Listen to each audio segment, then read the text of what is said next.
అదేనా నమస్తేనే. ఏం పేరు? కృష్ణారెడ్డి. కృష్ణారెడ్డి. లోకలేనా? లోకల్ పరిగేనా పెద్దయినా? మరి నువ్వు చాలా ప్రభుత్వాలు చూసుంటావు కదా, ఏది ఎన్టీఆర్ కానీ చూసుంటావు, అవునా? మరి ఏంది మరి ఇప్పుడు మరి తెలంగాణలో తెలంగాణ వచ్చినాక మనకు 10 ఏళ్ళు టీఆర్ఎస్ ప్రభుత్వం పరిపాలన చేసింది. సో మొన్న జరిగిన 23 ఎలక్షన్స్లో ఇక్కడ కాంగ్రెస్ గవర్నమెంట్ వచ్చింది. ఇప్పుడు మళ్ళీ ఎంపీ ఎలక్షన్స్ వచ్చినాయి. మరి ఏంది ఎంపీ ఎలక్షన్స్లో ఇక్కడ ఈ పరిగి అంటే పరిగి కానీ మొత్తం చేవెళ్ళ నియోజకవర్గంలో ఎవరు గెలిచే అవకాశం ఉంది? కాంగ్రెస్ గెలిచే అవకాశం ఉన్నది. కాంగ్రెస్.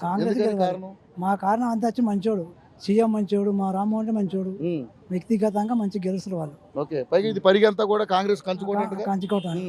మరి ఇప్పుడు మరి ఎంపీగా రంజిత్ రెడ్డి గారు పోటీ చేస్తా ఉన్నారు. గెలుస్తాడు పక్క గెలుస్తాడు. తెలుసా ఎంపీ రంజిత్ రెడ్డి మీకు? తెలుసు. మాట్లాడు ఎప్పుడన్నా? మాట్లాడుతూ వస్తాడు కదా. పక్కసారి గెలుస్తాడు. ఎంత రావచ్చు మెజారిటీ? వస్తుంది 15-16. ఓకే. మీ దగ్గర? మా దగ్గర. ఓకే. సో మరి ఉన్న 17 ఎంపీ స్థానాలు ఎన్ని గెలుచుకుంటుంది కాంగ్రెస్?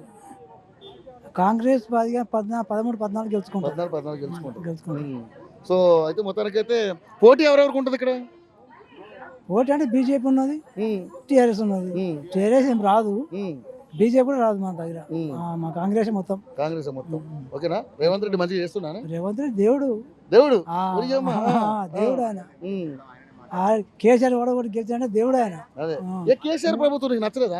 మాకు నచ్చలేదు. వాడు అప్లపా చేసిపోయాడు అందరిని రైతుని మోసం చేసిపోయాడు అందరిని. ఏం మెచ్చలే అని.